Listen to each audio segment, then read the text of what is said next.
Let's look at Skill 30, subtracting fractions. Just like in Skill 28, whenever you subtract fractions, you must have a common denominator. So to subtract fractions with like denominators, those that are already common, you're just going to subtract the numerators and write the difference over the common denominator. Simplify if necessary.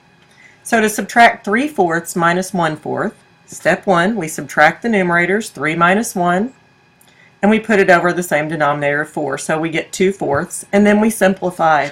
They show their simplification a little bit different, and they divide both the numerator and the denominator by 2, and they get 1/2. Remember that 2 was the GCF, that's how they knew to simplify by 2.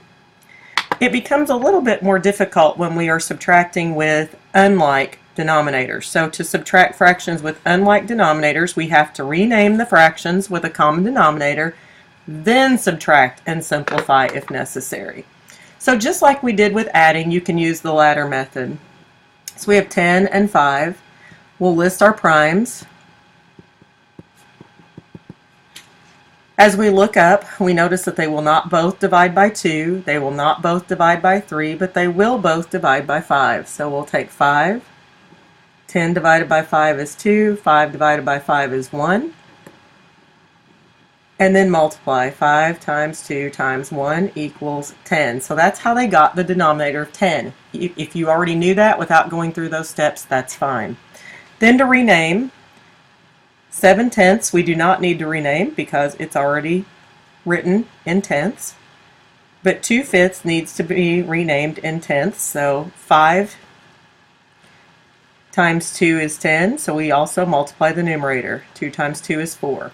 So that's how they got 7/10 minus 4/10. Remember that the denominators are going to stay the same, so 10 remains the same. 7 minus 4 is 3. So let's take a look at the problems at the bottom. 5/6 minus 4/6. Denominator stays the same. 5 minus 4 is 1. Number 2, denominator stays the same. 9 minus 3 is 6, and then we need to simplify, and we get 3/5. Since 3 and 4 both also have common denominators, let's turn it to page 60 and look at some problems that do not have common denominators. We won't spend a lot of time on these since they are very similar to addition. The only difference is that you have to get a common denominator and subtract rather than get a common denominator and add. So if we take a look at them, you will see, let's just work number 7 together. So for number 7, let's use our ladder. We have a 6 and a 3.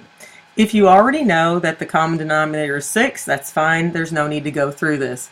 They're both divisible by 3. 6 divided by 3 is 2. 3 divided by 3 is 1. And when I multiply these three numbers together, 3 times 2 is 6, times 1 is 6. So we know our common denominator is 6. 5/6 is already has a denominator of 6, so we need to rename 1/3. To do that, we take 3 times 2 and 1 times 2. So 2/6 is how we would rename it. So now we have 5/6 minus 2/6 equals 3/6. And we can simplify that by dividing both by 3, and we get 1/2. So I'm not going to spend a lot of time on this. This is very much a review for all of you. And again, there are videos to look back at if you need to know how to simplify. There are videos to look at if you know how to find the common denominator, all of those things. So I want you to work problems 5, 6, 8, 9, 10,